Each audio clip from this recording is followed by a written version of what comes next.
안녕하세요. 헌터입니다. 오늘 분석해볼 기업은 조비 에비에이션입니다. 작년에는 주가가 사실 거의 횡보 느낌으로 진행이 됐습니다. 큰 변동은 없었고요. 다만 연말 가면서 한 달 만에 주가가 두 배가 뛰는 등 최근 들어 좀 이제 상승세가 진행이 됐고요. 12월 달에는 조금 쉬어가면서 어쨌든 변동성이 큰 횡보가 이어지고 있는데요. 자, 이런 상황에서 우리 다시 한번 좀 탄력적인 상승 기대해 볼 수 있을지 분석을 통한 향후 주가의 흐름 알아보도록 하겠고요. 자, 이제 보유자분들 앞으로 목표가는 어디까지 볼 수 있겠으며 이제 투자 기간은 어떻게 설정이 가능할지. 자, 그리고 이제 물려 계신 분들 거의 없긴 하겠지만 혹시라도 계신다면 대처 방법과 이제 신규 진입 관점에서도 지금 들어가기 괜찮은 구간일지까지 다양한 관점에서의 투자 전략 함께 알아보도록 하겠습니다. 자, 이어서 이제 공매도 현황 한번 살펴볼게요. 최근에 16%대까지 떨어졌습니다. 이제 과거 대비 좀 많이 내려오는 모습은 긍정적으로 보여주고 있지만 어쨌든 수치 자체가 상당히 높은 상황이기 때문에 계속해서 좀 우리가 예의주시할 필요는 있겠습니다. 그래서 어쨌든 그래도 내림세는 진행이 되고 있다는 점, 여기에 따라서 대차장고 감소도 괜찮아 보입니다.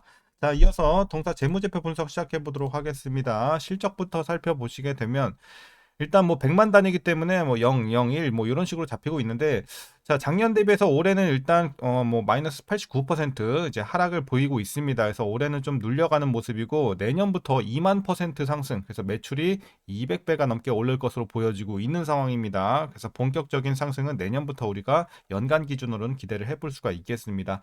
자, 다만 에비타 순이익 뭐 영업이익도 마찬가지고 계속해서 적자가 지속이 되고 있는 기업이라는 건 참고하셔야 되겠습니다. 다만 이제 내년 후년 가면서 점차적으로 개선은 될 것으로 보여지고 있습니다.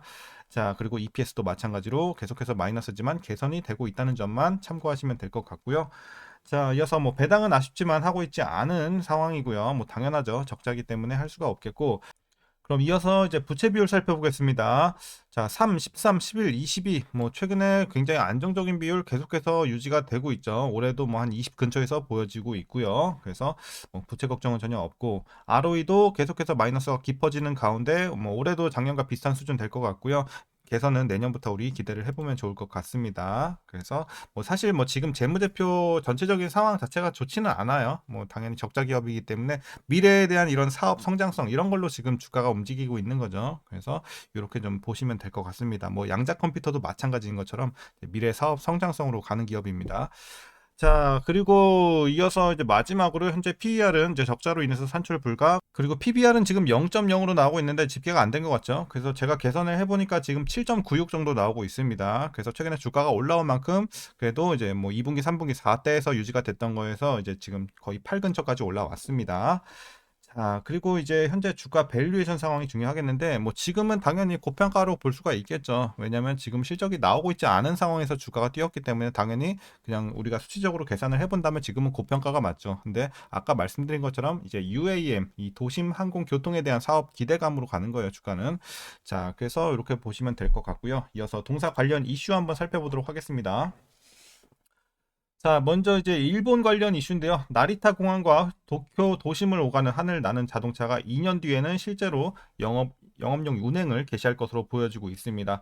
그래서 이를 보도에 따르면 이 아나홀딩스가 27년 하늘 나는 자동차의 운항을 시작을 하면서 도쿄 도심과 치바현 나리타 공장을 10분에서 20분 만에 연결을 하게 될 것으로 보여지고 있고, 이대로 실행을 하게 된다면 어쨌든 승객을 태우고 유료로 운행하는 첫 사례가 될 것으로 보여지고 있습니다. 하늘에서. 그래서 이 하늘길을 이용하는 택시 개념이 이번 계획에서는 이 조비 에비에이션의 수직 이착륙기가 이용이 됐습니다. 그리고 첫 운행이 안정적으로 자리 잡게 되면 도쿄에서 멀지 않은 요코하마시, 가나가와현, 가마쿠라시 등으로도 이 하늘 나는 택시 활용을 확대할 수 있을 방침이고요. 또 도쿄 인근의 또 다른 공항인 하네다 공항에도 빠른 도입이 예상이 되고 있습니다. 그래서 이제 조비 에비에이션은 지금 현재 미국 연방 항공국으로부터 형식 인증을 취득하기 위한 최종 단계를 밟고 있고요. 하늘에서 이 하늘나는 자동차를 운행하기 위해서는 어쨌든 국토교통성으로부터 이 별도의 인증 절차를 거쳐야 하기 때문에 이렇게 좀 진행이 되고 있다 참고하시면 되겠습니다. 자, 이어서 이제 두 번째 이슈는 또 제주도 관련인데, 제주도에서 이제 2023년 9월 제주형 UAM 상용화 추진 계획을 수립을 하고 24년 6월부터 1년간 UAM 이착륙장인 버티포트 건설공사 기본계획 수립 용역을 진행하고 있습니다. 제주도는 올해 UAM 시범 운용구역으로 지정될 수 있도록 정부와 협의하고 있고요. 앞으로 UAM 운용을 위한 조례가 제정이 되고 버티포트 건설 공사가 진행이 될 예정입니다. 그리고 관광형 UAM이 언제부터 제주 하늘을 날아다닐지는 기체 도입 시점에 달려 있다고 볼 수가 있겠는데, KUAM 드림팀 컨소시엄은 지난달 전남 고흥 KUAM 실증 단지에서 이제 세계적인 전기 수직 이착륙 항공기 제조사인 이 조비 에비에이션의 S4 기체를 활용한 UAM 기체 통합 실증을 실제로 이제 국내 처음으로 실시를 했습니다. 그래서 성공적인 또 결과가 나왔었죠. 그래서 이제 현재는 1단계 테스트가 진행이 되고 있고요. 해당 기체는 빠르면 올해 안으로 세계 최초로 FAA 형식 인증을 획득할 것으로 예상이 되고 있고요. 늦어질 가능성도 있습니다. 그래서 늦어지게 된다면 27년 초까지는 그래도 떨어질 것으로 전망이 되고 있으니까 참고하시면 될 것 같고요. 자, 이어서 이제 조비 에비에이션이 비즈니스 항공 기업인 제텍스와 전략적 파트너십을 체결을 했습니다. 그래서 제텍스 고객에게 원활한 연결성을 제공할 방침입니다. 두 회사는 먼저 중동 지역에 위치한 제텍스 시설 이쪽에 좀 집중할 계획이고요. 조비는 이 지역에서 자사의 글로벌 전기 항공 충전 시스템을 설치를 해서 제텍스 승객들이 버티포트 네트워크에 연결이 될 수 있도록 지원을 할 거라고 보여지고 있고요. 조비는 두바이에서의 서비스 계획의 일환으로 두바이 도로교통청과 6년간 두바이 내 항공택시 독점 운영권을 확보하는 최종 계약을 체결을 했고요. 또 조비는 아부다비에서 아부다비 시청 및 교통부, 아부다비 경제개발부, 그리고 문화관광부와 다자 간 협정을 또 체결을 했습니다. 그래서 최근에 이렇게 좀 이슈 좀 많긴 했는데 어쨌든 이렇게 정리하도록 하겠고요. 이제 마지막으로 그러면 여러분들 투자 전략 설명드리면서 영상 마치도록 하겠습니다.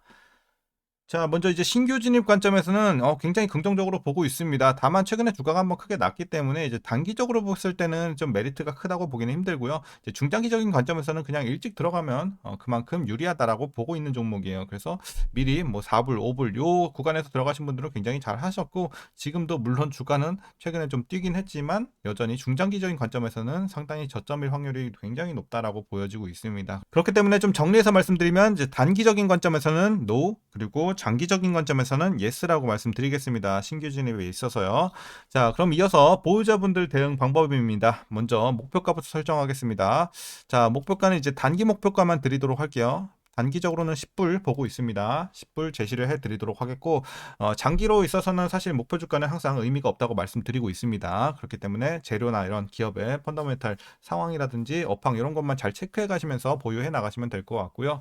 자, 그래서 제가 봤을 때는 한 3년 정도 후에는 10배까지 뛸 수 있는 종목이라고 보고 있어요. 그래서 한 3년 정도 우리가 좀 보유해 나간다면 충분히 100불 근처까지도 노려볼 수 있는 종목이다라고 말씀드리겠습니다. 그래서 뭐 그 이후로도 더 올라갈 수도 있겠죠. 근데 그때 가서 이제 재료를 체크해 봐야 되는 거니까 일단은 제가 지금 개인적인 목표는 한 3년 후에 10배 이상 이렇게 좀 보고 있으니까 여러분들도 참고하시면 될 것 같습니다. 물론 제 개인적인 의견이니까 틀릴 수도 있습니다. 자, 그래서 이 성장성을 보고 가는 종목이다라고 보시면 되겠고, 어쨌든 이런 것들이 상용화가 돼야지 결국에는 실적에 반영이 되는 거고, 본격적으로 그런 것들로 이제 우리가 안정적인 주가 상승을 기대해 볼 수가 있기 때문에 우리가 향후에 좀 시간은 걸려요. 그렇기 때문에 조금 장기로 보는 게 맞다라고 보고 있어요. 그래서 여러분들 단기적인 관점보다는 개인적으로 장기 초장기로 투자하시는 것을 추천드리도록 하겠습니다. 자, 그럼 이제 마지막으로 위에서 물려 계신 분들 대응 방법입니다. 뭐 사실상 요 꼭대기에서 물려봐야 지금 11에서 12달러 요 구간이거든요. 근데 거기서 물리신 분들도 대부분 요 밑에 구간에서 다 이미 평단 관리가 됐을 거예요. 그렇기 때문에 사실 물린 분들은 거의 없긴 하겠지만 혹시라도 계신다면 그냥 보유만 해 나가셔도 충분할 것 같아요. 정고점 돌파는 시간 문제지 이 종목은 뭐 물린 거에 대해서 걱정하는 기업은 아니기 때문에 계속해서 그냥 여러분들이 시간을 갖고 투자해 나가시면 될 것 같습니다. 자, 그래서 이제 상용화까지 여러분들이 잘 모아 가시면 될 것 같습니다. 조비 에비에이션 같은 경우. 그래서 오늘 영상은 여기까지 마치도록 하겠고요. 오늘도 그럼 시청해 주셔서 감사합니다.